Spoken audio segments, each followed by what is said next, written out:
जय हिंद साथियों। वीडियो में इस सीरीज में हम आपको बताएंगे इतिहास के महत्वपूर्ण प्रश्नों को और साथ में आपके तैयारी की जांच भी यहां से होगी कि आपको कितने प्रश्न आ रहे हैं या नहीं, आपकी जो हिस्ट्री की तैयारी कैसी चल रही है। तो साथियों यहां पर आपको महत्वपूर्ण चीज़ें भी बताई जाएंगी, फालतू की चीज़ें आपको डिस्कस नहीं किया जाएगा क्योंकि आपके थ्योरी की क्लास अलग से हमारे चैनल पर आपके लिए चलाई जा रही है। तो बेहतरीन जानकारी के लिए आप प्रतिदिन थ्योरी की क्लास देखते रहिए। तो चलिए शुरुआत करते हैं फटाफट पहले प्रश्न से। तो वीडियो अभी आप लाइक नहीं की तो लाइक कर दीजिए और चैनल को सब्सक्राइब कर लीजिए क्योंकि आपको बहुत ही बेहतरीन तरीके से यहाँ पर पेट परीक्षा की तैयारी कराई जा रही है। प्लेलिस्ट से जाकर अन्य वीडियो जरूर देखें। तो चलिए साथियों फटाफट पहला प्रश्न देखते हैं। हड़प्पा सभ्यता की खोज किसने की थी? तो हड़प्पा सभ्यता की खोज साथियों आपका दयाराम साहनी ने की थी। साथियों ये आपके लिए काफ़ी महत्वपूर्ण प्रश्न है, ठीक है। हड़प्पा सभ्यता यानी कि सिंध सभ्यता की बात कर रहा है। तो आपका पहले का उत्तर ऑप्शन ए हो जाएगा।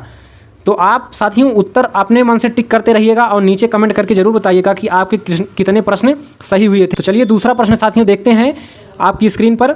वह शासक जिसने एक सच्चे जैन मुनि की तरह उपवास के द्वारा शरीर त्याग दिया था कौन था? तो साथियों काफ़ी महत्वपूर्ण प्रश्न है आपका हिस्ट्री से। वह कौन सा शासक था जिसने एक सच्चे जैन मुनि की तरह उपवास के द्वारा अपने शरीर को त्याग दिया था? यानी कि साथियों जैन धर्म में क्या होता है कि लास्ट के समय में साथियों वो क्या करते हैं, उपवास रखते हैं। क्या साथियों? उपवास यानी कि सब कुछ खाना पीना बंद कर देते हैं और इसके बाद धीरे धीरे शरीर गलती चली जाती है और एक दिन उनकी मृत्यु हो जाती है। तो इस तरह से कौन सा शासक था जो इस तरह से करके जो है अपनी मृत्यु किया था, वो अपना प्राण त्यागा था? साथियों चंद्रगुप्त मौर्य था। चंद्रगुप्त मौर्य ऑप्शन सी सही हो जाएगा। और साथियों इस विधि को इस विधि द्वारा शरीर को जो त्यागा जाता है इसको क्या कहते हैं साथियों? इसको जैन धर्म में संलेखना कहते हैं। क्या? संलेखना विधि, ठीक है। तो ये याद कर लीजिए कि संलेखना विधि क्या होता है। जैन धर्म में उपवास रखकर अपने शरीर को त्याग देना, ये साथियों आपका संलेखना विधि है, ठीक है। अगला प्रश्न काफ़ी महत्वपूर्ण, काफ़ी इंपॉर्टेंट आपकी परीक्षा के लिए। तराइन का प्रथम युद्ध 1191 ईस्वी में किसके मध्य लड़ा गया?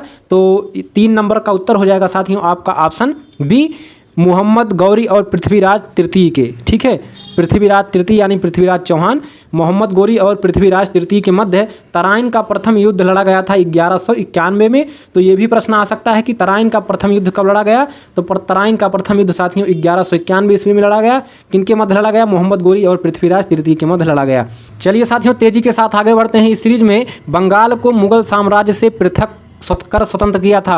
तो बंगाल को मुगल साम्राज्य से किसने स्वतंत्र किया था पृथक करके? मुर्शीद कुली खान ने। तो आपका ऑप्शन ए बिल्कुल सही जवाब हो जाएगा। अगला प्रश्न देखते हैं साथियों आपकी परीक्षा के लिए काफ़ी महत्वपूर्ण प्रश्न। विधवा पुनर्विवाह कानून कब बना था? तो विधवा पुनर्विवाह कानून साथियों आपका 1856 ईस्वी में बना था। ऑप्शन आपका बी बिल्कुल सही जवाब हो जाएगा। तो याद कर लीजिए विधवा पुनर्विवाह कानून कब बना था? 1856 ईस्वी में। अगला प्रश्न है अंग्रेजों ने फूट डालो और शासन करो की नीति कब अपनाई साथियों? तो अंग्रेजों ने कब अपनाई थी? 1858 के बाद। आपका ऑप्शन सी सही हो जाएगा। 1858 के बाद अपनाई थी। और ये नीति किसने अपनाई थी? ठीक है, कौन अधिकारी था? लॉर्ड डलहौजी, ठीक है। लॉर्ड डलहौजी नाम आता है कि फूट डालो और शासन करो की नीति, ठीक है, किसने अपनाई थी? लॉर्ड डलहौजी ने 1858 के बाद अपनाई थी। अगला प्रश्न है इंग्लैंड में गृह युद्ध कितने दिनों तक चला था? तो इंग्लैंड में साथियों गृह युद्ध आपका 7 वर्ष तक चला था। ऑप्शन बी सही हो जाएगा। 7 वर्ष तक इंग्लैंड में गृह युद्ध चला था। अगला है आर्य भारत में कहाँ से आए? तो आर्य जो है साथियों भारत में कहाँ से आए थे? ये आपके आए थे साथियों केंद्रीय एशिया से। केंद्रीय मतलब केंद्र मतलब मध्य, ठीक है। केंद्र मतलब मध्य एशिया से आए थे, ठीक है। आपको किताबों में मध्य एशिया मिलेगा तो वही आपका यहाँ पर ऑप्शन में बदल दिया है कि केंद्रीय एशिया से। तो आर्य जो है भारत में कहाँ से आए थे? मध्य एशिया से आए थे। तो साथियों कितने प्रश्न सही हुए नीचे कमेंट जरूर करना और नए चैनल को सब्सक्राइब करना ना भूलना, ठीक है। और प्ले लिस्ट से अन्य वीडियो जाकर जरूर देखें। किस अवधि में रामायण और महाभारत की रचना हुई थी? तो साथियों आपका आर्य अवधि में, ठीक है। किस अवधि में, किस काल में? आर्य अवधि में आपका जो है रामायण और महाभारत की रचना हुई थी। उस समय आर्यों का शासन यहाँ पर था। अगला प्रश्न है गुप्त समाज की स्थापना किसने की? गुप्त समाज की साथियों स्थापना किसने की? ये साथियों आप गलत कर देंगे। क्यों? क्योंकि साथियों यहाँ पर देखिए आपका उत्तर हो जाएगा चंद्रगुप्त। अब आप सोच रहे होंगे साथियों कि अगर प्रश्न आता है कि गुप्त समाज की यानी कि गुप्त वंश के संस्थापक कौन था, तो साथियों आपका होता है उत्तर श्रीगुप्त। देखिए ये श्रीगुप्त ने स्थापना किया था किसका? गुप्त वंश का। लेकिन साथियों अगर प्रश्न आता है कि वास्तविक संस्थापक जो किसको माना जाता है, तो चंद्रगुप्त को ही माना जाता है, ठीक। अगला प्रश्न है, पानीपत की दूसरी लड़ाई किनके बीच लड़ी गई? तो पानीपत की दूसरी लड़ाई साथियों आपका किनके बीच लड़ी गई? आपका उत्तर हो जाएगा कौन सा? बैरम खान और हेमू। बैरम खान और हेमू के बीच लड़ा गया था। देखिए आपको सब चीज़ें यहीं पर बता देता हूँ। बैरम खान और हेमू के बीच पानीपत की दूसरी लड़ाई हुई। कब हुई दूसरी लड़ाई? आपकी 1556 ईस्वी में। ठीक है। बैरम खान कौन था? ये साथियों रा है। ठीक है, बैरम खान साथियों कौन था? ये साथियों अकबर का सेनापति था बैरम खान। और हेमू जो है इन दोनों के मध्य लड़ाई हुई थी। तो आपका साथियों पानीपत की दूसरी लड़ाई 1556 ईस्वी में। और अगर साथियों पानीपत का प्रथम युद्ध पूछता है तो 1526 ईस्वी में। किसके बीच? बाबर और इब्राहिम लोदी के बीच हुआ था। बाबर और इब्राहिम लोदी के बीच। अगर तीसरा युद्ध पूछता है तो 1761 ईस्वी में पानीपत का तृतीय युद्ध हुआ था। ये साथियों आपका हुआ था अहमद शाह अब्दाली और अफगानों के बीच तृतीय युद्ध हुआ था। तो याद कर लीजिए इन तीनों के सन को, काफ़ी महत्वपूर्ण है। मोहम्मद गौरी कहाँ शासक था साथियों? तो मोहम्मद गौरी जो है आपका अफगानिस्तान का शासक था। ठीक है। अगला प्रश्न देखते हैं साथियों, मस्तानी किस शासक की प्रेयसी थी? प्रेयसी मतलब प्रेमिका। देखिए साथियों, अगर आपने बाजीराव मस्तानी एक फिल्म आई थी, अगर वो आपने देखी होगी तुरंत उत्तर आप सही मारेंगे।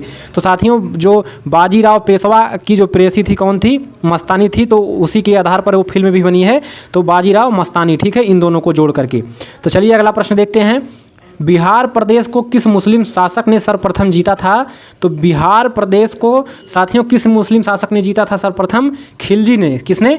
खिलजी ने जीता था सर्वप्रथम बिहार प्रदेश को। तो वो ऐसा पहला शासक था। कौन? खिलजी। वो ऐसा पहला शासक था जिसने बिहार प्रदेश को जीता था। ठीक है। मुगल काल में सर्वप्रथम किस शहर में अंग्रेजों ने अपने कारखाने स्थापित किए थे? तो साथियों मुगल काल में अंग्रेजों ने अपने पहले कारखाने कहाँ पर स्थापित किए थे? सूरत में। ठीक है, सूरत में स्थापित किए थे। काफ़ी पुराना प्रश्न है और लगातार परीक्षाओं में अब भी आता है। तो याद कर लीजिए, पहली सहायक संधि कौन सी थी? तो पहली सहायक संधि कौन सी थी साथियों? काफ़ी महत्वपूर्ण प्रश्न। आपकी निजाम। ठीक है, निजाम की जो साथियों संधि हुई थी, प्रथम सहायक संधि आपकी 1798 ईस्वी में। कब हुई थी पहली सहायक संधि? अगर प्रश्न आता है पहली सहायक संधि कब हुई थी? 1798 ईस्वी में।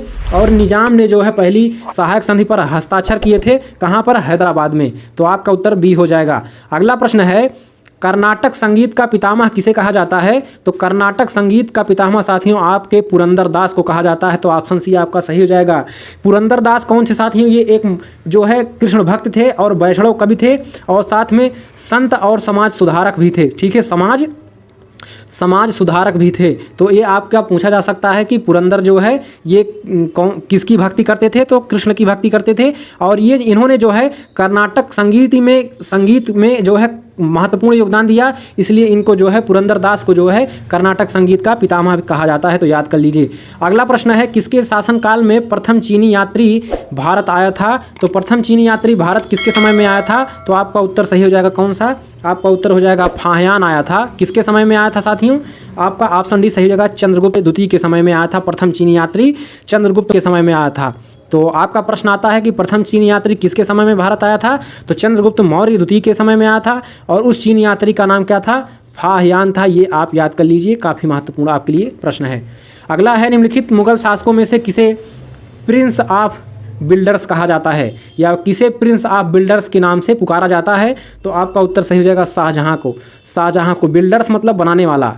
तो शाहजहां ने काफ़ी इमारतों और महलों को जो है बनवाया था, काफ़ी जो है जगहों का निर्माण करवाया था। तो आपका जो है प्रिंस ऑफ बिल्डर्स यानी कि राजकुमार, यानी कि निर्माणकर्ता का राजकुमार। ठीक है, तो ये किसको कहा जाता है? आप इस तरह से याद कर सकते हैं आसानी से। तो शाहजहां को कहा जाता है। ठीक है, चलिए अगला प्रश्न देखते हैं, सिख समुदाय के अंतिम गुरु कौन थे? तो सिख समुदाय के अंतिम गुरु साथियों आपके थे गुरु गोविंद सिंह। गुरु गोविंद सिंह आपका ऑप्शन सही हो जाएगा। ठीक है, और प्रथम गुरु कौन थे अगर पूछा जाए? सिख समुदाय के प्रथम गुरु नानक देव। ठीक है, कौन थे?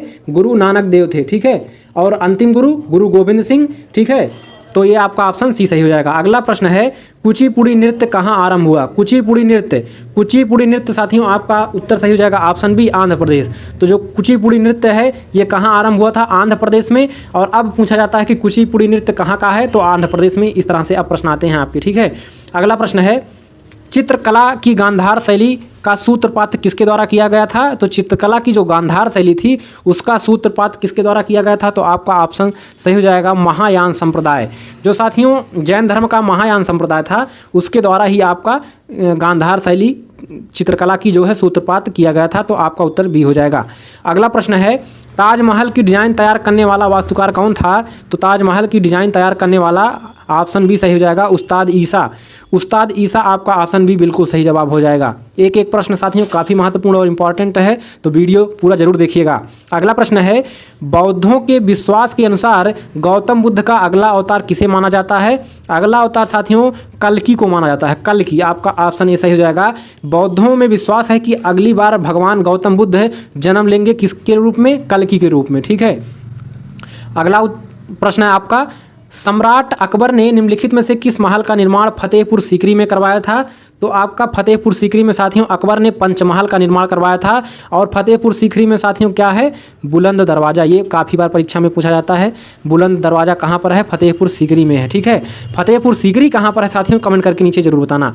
अगला प्रश्न है कुतुब मीनार के पास स्थित लौह स्तंभ किस राजा ने बनवाया था? कुतुब मीनार के पास स्थित जो लौह स्तंभ है वो किस राजा ने बनवाया था? तो चंद्रगुप्त द्वितीय ने बनवाया था। जो लौह स्तंभ है साथियों कुतुब मीनार के पास वो किसने बनवाया था? चंद्रगुप्त द्वितीय ने बनवाया था। अगला प्रश्न है साथियों स्वामी दयानंद सरस्वती ने किस समाज की स्थापना की? तो स्वामी दयानंद सरस्वती ने साथियों आर्य समाज की स्थापना की थी। ब्रह्म समाज की साथियों स्थापना राजा राम मोहन राय ने किया था। राजा राम मोहन राय ने। और सती प्रथा का विरोध किसने किया था? राजा राम मोहन राय ने किया था। प्रार्थना समाज की स्थापना साथियों आत्मा राम पांडुरंग ने किया था। तो ये आपके ऑप्शन हो गए और काफी महत्वपूर्ण साथियों हैं, सभी याद कर लीजिए। अगला प्रश्न है साथियों निम्नलिखित में से किसने इबादत खाना बनवाया था? इबादत खाना किसने बनवाया था साथियों? अकबर ने बनवाया था। ठीक है। तो काफ़ी महत्वपूर्ण है, इबादत खाना किसने बनवाया था? अकबर ने बनवाया था। अगला प्रश्न है भारत की प्रथम महिला शासक बनी थी। महिला शासक कौन बनी थी साथियों? रजिया बेगम, जिसको रजिया सुल्तान भी कहा जाता है। और कहाँ की शासक बनी थी रजिया सुल्तान? दिल्ली की। ये किसकी पुत्री थी? इल्तुतमिश की थी। नीचे कमेंट करके जरूर बताना क्या सही है। टीपू सुल्तान कहाँ का शासक था? तो टीपू सुल्तान साथियों आपका कहाँ का? मैसूर का शासक था। तो ऑप्शन सही हो जाएगा सी। भारत में प्रथम मुस्लिम आक्रमणकारी था। तो भारत में प्रथम मुस्लिम आक्रमणकारी कौन था साथियों? मोहम्मद बिन कासिम था। ऑप्शन सी सही हो जाएगा। ठीक है। तो आपके कितने उत्तर सही हो रहे थे नीचे कमेंट जरूर करिएगा और एक एक प्रश्न को ध्यानपूर्वक रट लीजिए क्योंकि ऐसे ही प्रश्न आपकी परीक्षा में हूबहू पूछे जाते हैं। अगला प्रश्न है प्रथम भारतीय साम्राज्य स्थापित किया था। तो प्रथम भारतीय साम्राज्य साथियों आपका चंद्रगुप्त मौर्य द्वारा वास्तविक रूप से प्रथम भारतीय समाज को स्थापित किया गया था। ठीक है। एक तरीके से जो भारत का एरिया है, क्षेत्रफल है, उस पर मतलब साथियों संपूर्ण रूप से जो कब्जा किया था पहली बार वो चंद्रगुप्त मौर्य ने किया था और एक बड़े साम्राज्य की स्थापना चंद्रगुप्त मौर्य द्वारा स्थापित किया था। तो उसी अनुसार आपका ऑप्शन डी उसमें सही हो जाएगा। अगला प्रश्न है साथियों किसकी समाधि के कारण नांदेड़ गुरु सिखों द्वारा पवित्र माना जाता है? नांदेड़ गुरु सिखों द्वारा पवित्र किसके समाधि के कारण माना जाता है? तो साथियों गुरु गोविंद सिंह समाधि के कारण नांदेड़ गुरु जो है सिखों द्वारा पवित्र माना जाता है। ये साथियों सिख धर्म के अंतिम गुरु और प्रथम गुरु गुरु नानक देव थे। कौन? गुरु नानक देव थे। तो ये आपका प्रश्न बनता है। ठीक है। अगला प्रश्न है विख्यात सोमनाथ मंदिर को किसने नष्ट किया था? तो विख्यात सोमनाथ मंदिर को साथियों सुल्तान महमूद गजनबी इसका नाम था साथियों। इसने 17 बार आक्रमण किया था। कहाँ पर? जो है सोमनाथ मंदिर पर। और यहाँ पर जो खजाने थे साथियों, मंदिर था, उन सभी को लूट कर जो है ये ले जा रहा था। ठीक है। तो उसने नष्ट कर दिया था पूरी तरह से सोमनाथ मंदिर को महमूद गजनबी ने। याद कर लीजिए। अगला प्रश्न है निम्नलिखित में से कौन सा सबसे पुराना स्मारक है? तो सबसे पुराना स्मारक आपका है अजंता की गुफाएं। अजंता की जो गुफाएं हैं साथियों ये सबसे पुराने स्मारक के तौर पर हैं। ठीक है। तो अगला प्रश्न है सिंधु घाटी सभ्यता के लोग पूजा करते थे। सिंधु घाटी सभ्यता के लोग किसकी पूजा करते थे? पशुपतिनाथ की पूजा करते थे। ठीक है। चलिए अगला प्रश्न देखते हैं। त्रिपिटक धार्मिक ग्रंथ है। त्रिपिटक जो है ये किसका धार्मिक ग्रंथ है? बौद्धों का। जो बौद्ध धर्म है उसका धार्मिक ग्रंथ कौन है? त्रिपिटक है। ठीक है। अगला प्रश्न है साथियों पानीपत की तीसरी लड़ाई कब हुई थी? पानीपत की जो साथियों तृतीय लड़ाई हुई थी वो 1761 ईस्वी में हुई थी। देखिए पानीपत की लड़ाई से कई प्रश्न बनते हैं। चलिए एक एक करके ध्यान से देखते हैं क्योंकि काफ़ी महत्वपूर्ण प्रश्न है। जो साथियों आपका पानीपत का प्रथम युद्ध हुआ था वो आपका 1526 ईस्वी में हुआ था। किसके बीच? इब्राहिम लोदी और बाबर के बीच। ठीक है। ये आपका हो गया। दूसरी लड़ाई आपका 1556 ईस्वी में पानीपत का हुआ था। ये आपका अकबर का जो सेनापति था बैरम खां, ठीक है, पिछली वीडियो में मैंने बताया था वो बैरम खां और हेमू, ठीक है, इन दोनों के मध्य हुआ था, बैरम खां और हेमू के मध्य। और तीसरी लड़ाई जो आपका हुआ था वो 1761 में हुआ था, वो अब्दुल शाह अब्दाली, ठीक है, अहमद शाह अब्दाली और अफगानों के बीच हुआ था। तो आपका ऑप्शन भी बिल्कुल सही हो जाएगा। अगला प्रश्न है, मुगल साम्राज्य की नींव किस लड़ाई के बाद मानी जाती है? तो साथियों, पानीपत का जो प्रथम युद्ध हुआ था 1526 ईस्वी में, इसी के बाद ही मुगल साम्राज्य की नींव मानी जाती है। तो आपका ऑप्शन ए सही हो जाएगा। पानीपत का प्रथम युद्ध इब्राहिम लोदी और बाबर के मध्य हुआ था, आपको पता है, अभी मैंने ऊपर बताया।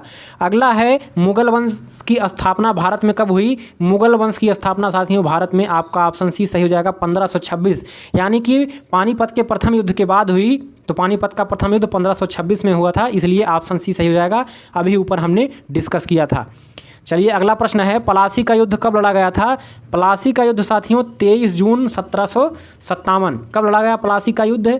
23 जून 1757 को प्लासी का युद्ध लड़ा गया। काफ़ी महत्वपूर्ण है, ठीक है। देखिए, जब ज़्यादातर लड़ाई हुआ था वो जून के महीने में हुआ था, तो 23 जून 1757 को हुआ था प्लासी का युद्ध। अगला प्रश्न है, बक्सर का युद्ध कब आरंभ हुआ था? तो बक्सर का युद्ध साथियों आरंभ हुआ था आपका 1763 ईस्वी में।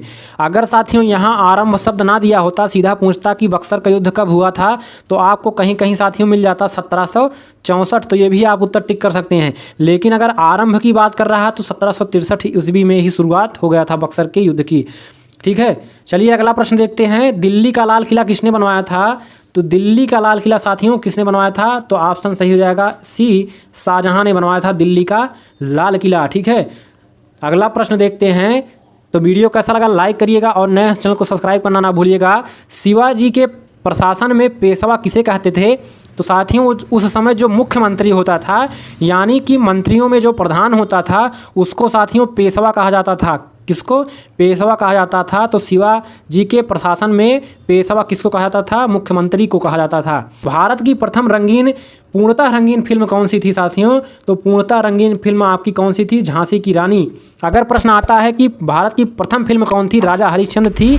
ये साथियों मूक फिल्म थी, मतलब इसमें आवाज़ नहीं था।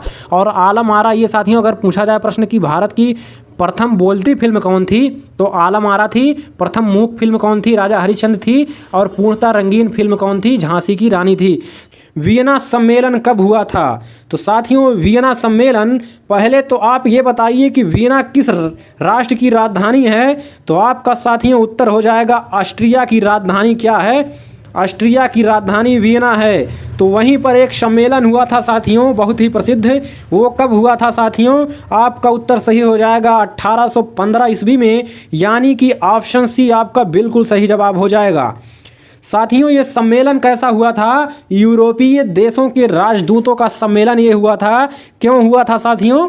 नेपोलियन बोनापार्ट को साथियों वाटरलू की पराजय के बाद साथियों उसको सेंट हेलेना द्वीप पर भेज दिया गया, और इसीलिए नेपोलियन बोनापार्ट के लिए ही यह सम्मेलन हुआ था यूरोपीय देशों के राजदूतों का। और जो साथियों वियना राजधानी है किसकी है? ऑस्ट्रिया की। तो आपका तीसरा ऑप्शन बिल्कुल सही हो जाएगा।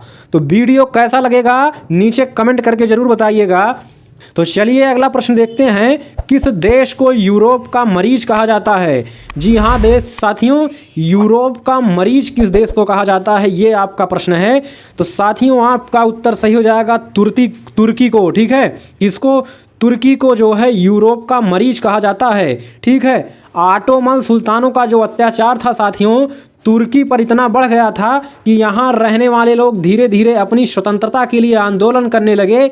इससे ऑटोमन साम्राज्य साथियों कमज़ोर पड़ने लगा और धीरे धीरे साथियों खत्म होता गया। और 19वीं सदी में साथियों तुर्की को यूरोप का मरीज कहा जाने लगा, ठीक है। तुर्की को यूरोप का मरीज कहा जाने लगा। तो इसीलिए साथियों आपका ऑप्शन डी बिल्कुल सही हो जाएगा। तो अभी चैनल पर नए हैं तो सब्सक्राइब कर लीजिए, बेहतरीन क्लास आपको यहाँ पर प्रदान की जाएंगी। तो चलिए अगला प्रश्न देखते हैं, और पूरा वीडियो जरूर देखिएगा, क्योंकि एक एक प्रश्न साथियों आप देख रहे हैं कितना महत्वपूर्ण और कारगर साबित होने वाला है आपकी परीक्षा के लिए। तो चलिए अब बिना एक भी बकवास किए तेजी के साथ सभी प्रश्नों को खत्म करते हैं। अगला प्रश्न है, जर्मनी का एकीकरण कब पूरा हुआ? तो जर्मनी का एकीकरण साथियों आपका उत्तर सही हो जाएगा, ठीक है। कब हुआ था? 1871 ईस्वी में। ऑप्शन डी बिल्कुल सही जवाब हो जाएगा। जर्मनी साथियों विभाजित था कई राज्यों में, कई टुकड़ों में, तो साथियों उसका एकीकरण साथियों 1871 ईस्वी में हो गया था। अगला प्रश्न देखते हैं साथियों, एक्ट ऑफ यूनियन किस वर्ष पारित हुआ? तो एक्ट ऑफ यूनियन की बात कर रहा है, तो साथियों उत्तर सही हो जाएगा ऑप्शन सी, यानी कि 1707 ईस्वी में एक्ट ऑफ यूनियन पारित हुआ था। तो आपका उत्तर सही हो जाएगा सी। तो साथियों पूरा वीडियो देखकर जरूर जाइएगा। माँ बाप के सपने और अपने सपने को पूरा करना चाहते हैं तो क्लास से जुड़े रहिए। अगला है साथियों, बोल्शेविक क्रांति कब हुई? ठीक है, बोल्शेविक क्रांति कब हुई साथियों? तो आपका सही उत्तर हो जाएगा 1917 ईस्वी में। ऑप्शन बी बिल्कुल सही हो जाएगा। बोल्शेविक क्रांति साथियों कहाँ पर हुई थी? रूस में हुई थी। ठीक है, बोल्शेविक नामक राजनीतिक समूह ने इस क्रांति में महत्वपूर्ण भूमिका निभाई थी, इसलिए इस क्रांति को साथियों बोल्शेविक क्रांति भी कहा जाता है। और अगर प्रश्न आ जाता है कि बोल्शेविक क्रांति कहाँ पर हुई, तो रूस में हुई 1917 में। ठीक है, चलिए अगला प्रश्न देखते हैं, नई आर्थिक नीति NEP। ठीक है, तो क्या हो जाएगा साथियों? नई आर्थिक नीति NEP का जन्मदाता था। तो इसका सही उत्तर हो जाएगा आपका ऑप्शन सी, लेनिन। तो कभी कभी पूछ लिया जाता है साथियों, लेनिन ने कौन सी नीति लाई थी? तो नई आर्थिक नीति लाई थी, तो इसलिए आप इसको याद करते रहिए। अगला है साथियों, अप्रैल थीसिस किसने तैयार की? ठीक है, अप्रैल थीसिस किसने तैयार की? तो आपका सही उत्तर हो जाएगा साथियों लेनिन। ठीक है, ऑप्शन सी बिल्कुल सही हो जाएगा। इस पर साथियों एक अलग से वीडियो बनानी पड़ेगी, क्योंकि आप समझ नहीं पा रहे होंगे कि अप्रैल थीसिस क्या है। अगला प्रश्न है, लेनिन ने नई आर्थिक नीति घोषणा कब की? लेनिन साथियों, क्या लेनिन ने नई आर्थिक नीति की घोषणा कब की? तो साथियों आपका उत्तर सही हो जाएगा 1921 में। ठीक है, तो आपका उत्तर सही हो जाएगा 1921 में। तो साथियों अभी ऊपर हमने चर्चा किया कि नई आर्थिक नीति किसने दिया था? लेनिन ने दिया था। और यहाँ पर प्रश्न आगे आ भी गया कि कब दिया था, तो 1921 ईस्वी में दिया था। तो आपका उत्तर सही हो जाएगा ऑप्शन बी। अगला प्रश्न देखते हैं साथियों, लाल सेना का गठन किसने किया था? तो काफ़ी महत्वपूर्ण प्रश्न आपकी परीक्षा के लिए। तो साथियों लाल सेना का गठन आपका साथियों किया था किसने? ट्राट्स्की। ऑप्शन आपका बी बिल्कुल सही हो जाएगा, लियोन ट्राट्स्की इसका नाम था। और ये साथियों लाल सेना जो है वो श्रमिक किसानों का एक समूह था, और ये संगठन बनाया गया था श्रमिक किसानों द्वारा। तो ये आपका उत्तर सही हो जाएगा कि लाल सेना का गठन साथियों आपका लियोन ट्राट्स्की ने किया था, ट्राट्स्की ने। ठीक है, तो चलिए आगे बढ़ते हैं साथियों, भारत में अंग्रेजी शिक्षा की शुरुआत किसने की थी? तो भारत में अंग्रेजी शिक्षा की शुरुआत साथियों किसने की? आपका उत्तर सही हो जाएगा मैकाले। ठीक है, आपका साथियों उत्तर सही हो जाएगा मैकाले ने की थी। तो जो भारत में अंग्रेजी शिक्षा की शुरुआत मैकाले द्वारा किया गया था। अगला प्रश्न है, राजा राम मोहन राय को सरोकार नहीं था। ठीक है, यानी कि राजा राम मोहन राय को कौन सी चीज़ का मान्य नहीं था, अर्थात किसको वो स्वीकार नहीं कर रहे थे? तो आपका क्या साथियों सती प्रथा? नहीं साथियों, उन्होंने सती प्रथा की समाप्ति का जो है साथियों समर्थन किया था, विधवा पुनर्विवाह का भी समर्थन किया था। ठीक है, लेकिन वो साथियों जो शिक्षा थी वो चाहते थे कि हिंदी में दी जाए, इसलिए ऑप्शन आपका सी बिल्कुल सही जवाब हो जाएगा। अगला प्रश्न है साथियों, काफ़ी बार परीक्षा में पूछा गया प्रश्न। ठीक है, जलियांवाला बाग हत्याकांड के लिए कौन सा जनरल उत्तरदायी था? तो साथियों आपका उत्तर सही हो जाएगा option C, general Dyer. General Dyer ने ही साथियों 13 अप्रैल 1919 में एक सभा बैठी साथियों जलियांवाला बाग में पंजाब में।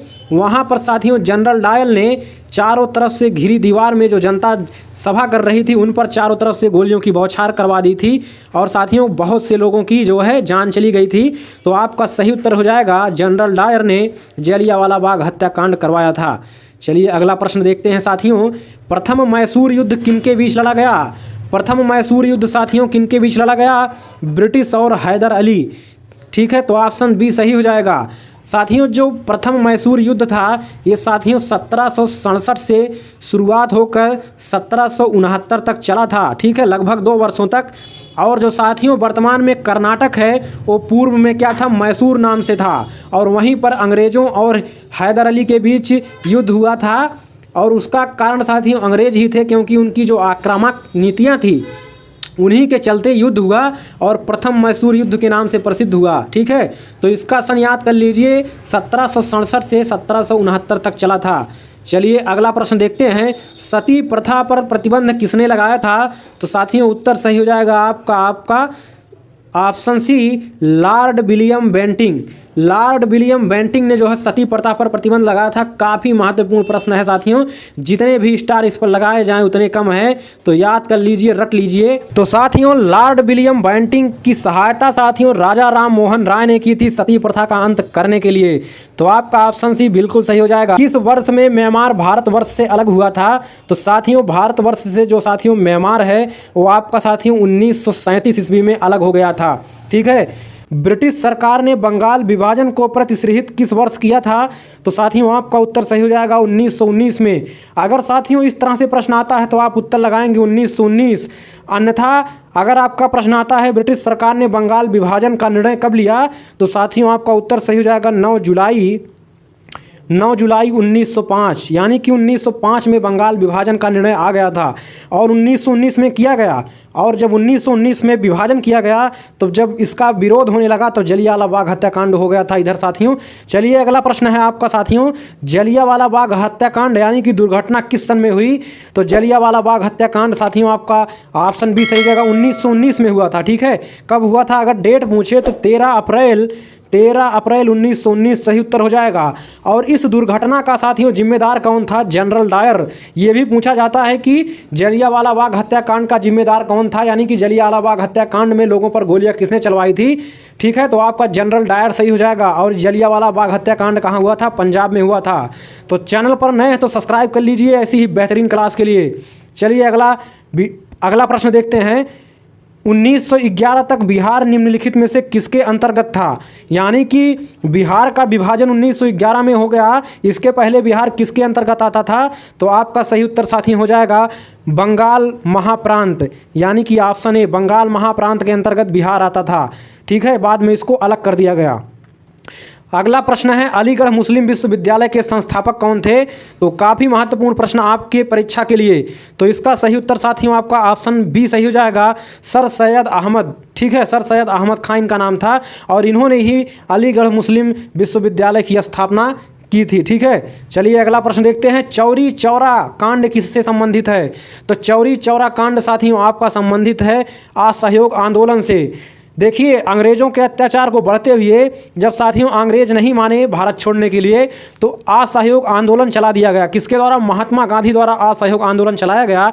असहयोग आंदोलन का अगर डेट पूछता है तो साथियों 1 अगस्त 1920 को साथियों असहयोग आंदोलन प्रारंभ किया गया अंग्रेज़ों के खिलाफ।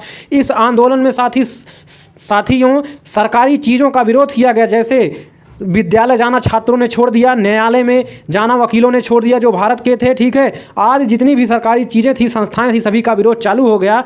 और इसी के बाद साथियों आपका चौरी चौरा कांड, असहयोग आंदोलन जैसे ही प्रारंभ हुआ तैसे ही आपका गोरखपुर में चौरी चौरा कांड हो गया और गांधी जी ने इससे जो है दुखी होकर जो है असहयोग आंदोलन ठीक है अपना वापस ले लिया था। तो इसका जो मुख्य कारण था चौरी चौरा कांड का, इसका संबंध किससे है? आपका असहयोग आंदोलन से है। चलिए अगला प्रश्न देखते हैं, प्रथम विश्व युद्ध के दौरान भारत में लोकप्रिय होने वाला आंदोलन था। यानी कि जब प्रथम विश्व युद्ध हुआ था उस समय साथियों कौन से आंदोलन भारत में लोकप्रिय थे? तो आपका साथियों ऑप्शन सही हो जाएगा। ठीक है, option C, home rule league आंदोलन साथियों एक राजनीतिक संगठन था और साथियों 1916 में, ठीक है कब? 1916 में बाल गंगाधर तिलक ने इसको शुरू किया था। तो अगर पूछा जाए होम रूल लीग ठीक है आंदोलन किसने प्रारंभ किया, तो बाल गंगाधर तिलक ने 1916 में। ठीक है, प्रथम विश्व युद्ध कब हुआ था? नीचे कमेंट करके जरूर बताइएगा साथियों। अगला प्रश्न है आपका, भारत में खोजा गया सबसे पहला पुराना शहर कौन सा था? तो आपका साथियों सही हो जाएगा ऑप्शन बी, हड़प्पा। हड़प्पा जो साथियों था ये भारत में खोजा गया सबसे पहला और पुराना, सबसे पुराना शहर था। ठीक है, ये साथियों हड़प्पा, अगर पूछे हड़प्पा की खोज किसने की, तो हड़प्पा की खोज साथियों ठीक है किसने की? ये आपका 1921 में दयाराम साहनी ने किया था। ठीक है, और मोहनजोदड़ो की अगर पूछा जाए, मोहनजोदड़ो की खोज साथियों रखाल दास बनर्जी ने 1922 में किया था। तो ये काफ़ी महत्वपूर्ण दो प्रश्न आपके लिए बन जाते हैं। ठीक है, चलिए अगला प्रश्न आपकी स्क्रीन पर साथियों, सिंधु घाटी के लोग विश्वास करते थे, तो सिंधु घाटी के लोग साथियों किसमें विश्वास करते थे? मातृशक्ति में। ठीक है, तो कई बार आपकी परीक्षा में आ चुका है। ठीक है, तो इसका पीडीएफ साथियों आपको टेलीग्राम चैनल पर दे दिया जाएगा, कोई दिक्कत नहीं है। एक बार वीडियो देख लिए और एक बार पीडीएफ से आप प्रैक्टिस कर लेंगे तो आपका एक भी प्रश्न गलत नहीं होगा। आर्य शब्द का शाब्दिक अर्थ है, तो आर्य शब्द का शाब्दिक अर्थ साथियों क्या है? श्रेष्ठ या कुलीन। ठीक है, तो इस पर साथियों मैंने एक थ्योरी की क्लास बनाई है, उसका लिंक मैं नीचे डिस्क्रिप्शन में दे दूंगा, वहां से उसको भी आप देख सकते हैं। तो आपका साथियों हड़प्पा सभ्यता से एक भी प्रश्न गलत नहीं होगा, तो आपका ऑप्शन सही हो जाएगा, श्रेष्ठ या कुलीन आर्य शब्द का अर्थ होता है। चलिए अगला प्रश्न देखते हैं, निम्नलिखित में से किस फसल का ज्ञान वैदिक काल के लोगों को नहीं था? किसका नहीं था? तंबाकू का। अर्थात तो चावल गेहूं के बारे में तो जानते थे, लेकिन तंबाकू साथियों नहीं जानते थे तंबाकू के बारे में। ठीक है, तंबाकू साथियों किसके द्वारा भारत में लाया गया? नीचे कमेंट जरूर करिएगा। अगला प्रश्न है, वैदिक गणित का महत्वपूर्ण अंग है। वैदिक गणित का महत्वपूर्ण अंग साथियों क्या है? शल्ब सूत्र। ऑप्शन सी आपका बिल्कुल सही हो जाएगा।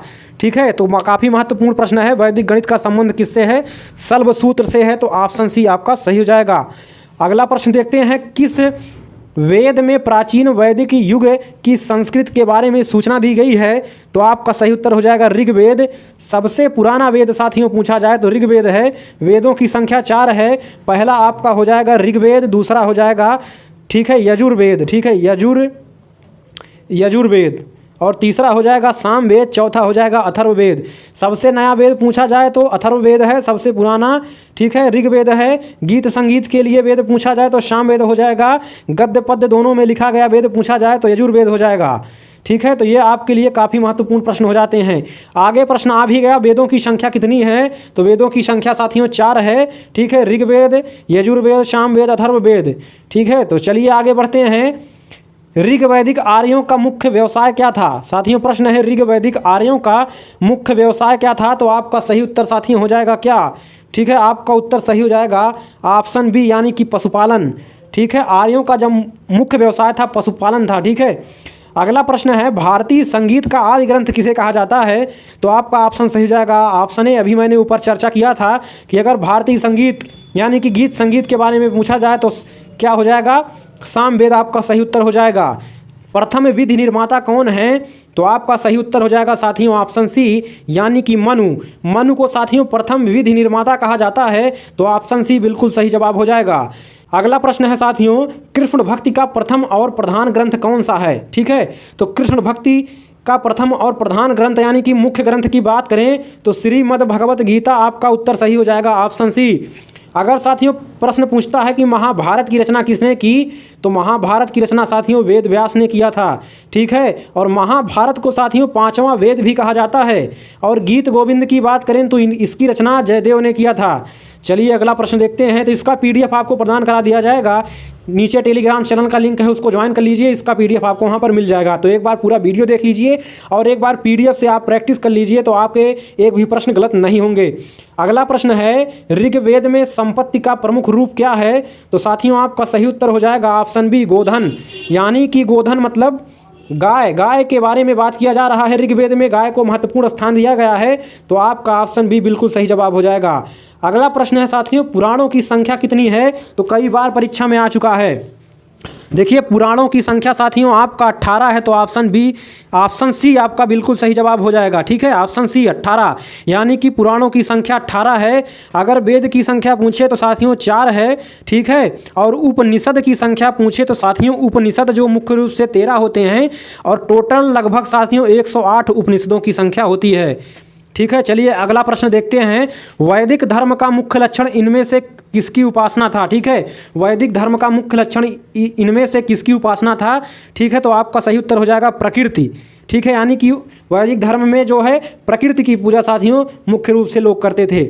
अगला प्रश्न है, किस देवता के लिए ऋग्वेद में पुरंदर शब्द का प्रयोग हुआ है? तो आपका सही उत्तर हो जाएगा साथियों ऑप्शन बी, इंद्र के लिए पुरंदर शब्द का प्रयोग हुआ है। और हिंदी में साथियों पुरंदर का पर्यायवाची पूछा जाता है, तो आपका इंद्र सही हो जाएगा। अगला है प्रश्न, शल्वसूत्र किस विषय से संबंधित पुस्तक है? तो आपका उत्तर सही हो जाएगा ऑप्शन डी, ज्यामिति से। साथियों, ज्यामिति किसका भाग है? गणित का भाग है, लेकिन जो शल्वसूत्र है ये साथियों मुख्य रूप से ज्यामिति से संबंधित है।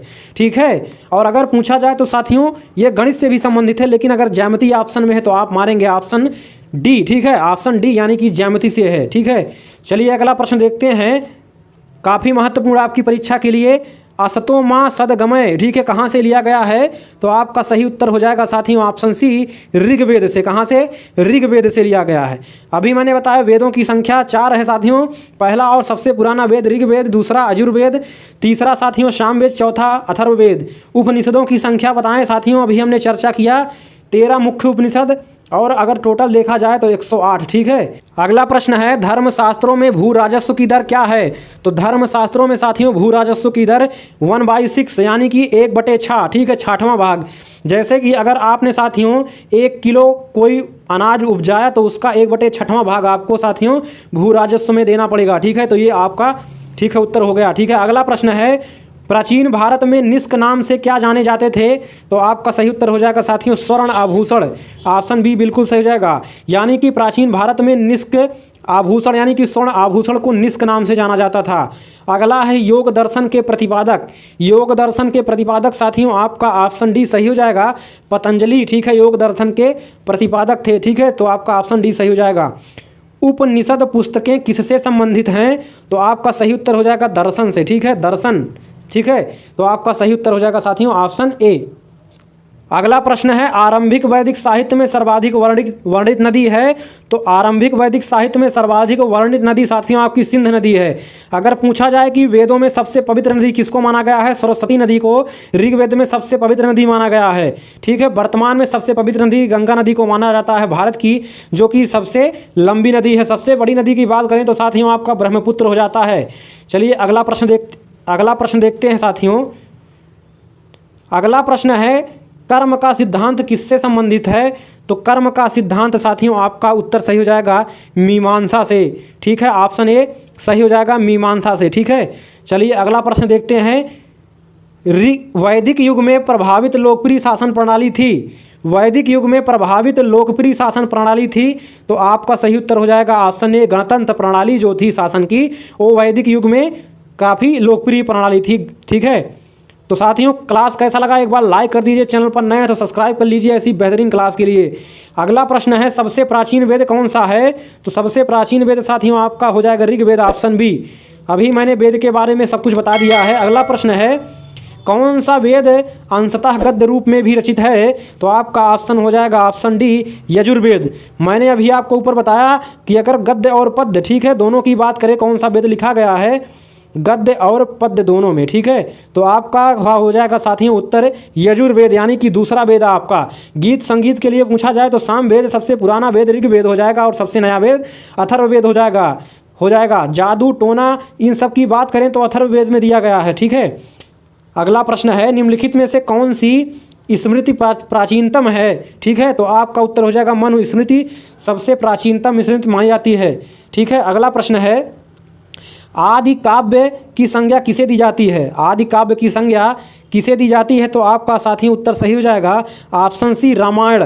और रामायण की रचना साथियों महर्षि वाल्मीकि ने किया था, तो आपका ऑप्शन सही हो जाएगा ऑप्शन सी, इसे ही आदि काव्य की संज्ञा दी जाती है। अगर कृष्ण के बारे में बात करें तो श्रीमद् भगवद गीता कृष्ण के बारे में यहाँ से जानकारी हमको मिलती है। और महाभारत की बात करें तो इसकी रचना वेद व्यास ने किया था और इसको 5वां वेद भी कहते हैं। और गीत गोविंद को साथियों किसने लिखा? जयदेव ने लिखा था। अगला प्रश्न है, गायत्री मंत्र की रचना किसने किया था? तो साथियों आपका सही उत्तर हो जाएगा ऑप्शन बी, विश्वामित्र ने। और गायत्री मंत्र किस वेद में मिलता है? तो गायत्री मंत्र साथियों आपके ऋग्वेद में मिलता है। यह भी प्रश्न कई बार परीक्षा में पूछा गया है। और गायत्री मंत्र को किसने लिखा था? विश्वामित्र ने लिखा था। अगला प्रश्न है, हड़प्पावासी किस वस्तु के उत्पादन में सर्वप्रथम थे? तो हड़प्पा जो वासी थे वो साथियों किसके उत्पादन में प्रथम थे? तो कपास के उत्पादन में सर्वप्रथम से कौन? हड़प्पावासी कपास के उत्पादन में सर्वप्रथम थे। अगला प्रश्न है, सिंधु सभ्यता का कौन सा स्थान भारत में स्थित है? तो आपका सही उत्तर हो जाएगा ऑप्शन ए, लोथल जो है भारत में स्थित है। ठीक है, ये सभी साथियों पाकिस्तान में इस समय वर्तमान में हैं। चलिए अगला प्रश्न है, पाली ग्रंथों में गांव के मुखिया को क्या कहा जाता है? पाली ग्रंथों में गांव के मुखिया को क्या कहा जाता है? तो ग्राम भोजक। ठीक है, पाली ग्रंथों में ग्राम के मुखिया को ग्राम भोजक कहा जाता है। पाली ग्रंथ किस धर्म से संबंधित है? नीचे कमेंट जरूर करिएगा। अगला प्रश्न है, नंद वंश का संस्थापक कौन था? तो आपका सही उत्तर हो जाएगा साथियों महानंद। महानंद जो था ये साथियों आपका नंद वंश का संस्थापक था। ठीक है, चलिए आगे बढ़ते हैं। अगला प्रश्न है, सिकंदर ने भारत पर कब आक्रमण किया? तो सिकंदर ने भारत पर आक्रमण कब किया था? 326 ईसा पूर्व में किया था। ठीक है, तो याद कर लीजिए 326 ईसा पूर्व की बात हो रही है साथियों, तो ध्यान से देखिएगा। अगला और लास्ट प्रश्न साथियों आपके पेट परीक्षा के लिए शुभ कर देते हैं 101 यानी कि 101। नंद वंश का अंतिम सम्राट कौन सा था? ठीक है, तो नंद वंश का अंतिम सम्राट साथियों तो आपका घनानंद हो जाएगा, घनानंद, जिसको चंद्रगुप्त मौर्य ने जो है पराजित करके मौर्य वंश की स्थापना की थी। तो नंद वंश का अंतिम संस्थापक घनानंद था। तो ये साथियों आपकी रही बहुत ही बेहतरीन शानदार क्लास। तो कैसा लगा नीचे कमेंट करिएगा और इसका PDF आपको टेलीग्राम चैनल पर दे दिया जाएगा। तो अगली वीडियो में मुलाकात होगा, तब तक के लिए नमस्कार, जय हिंद, वंदे मातरम।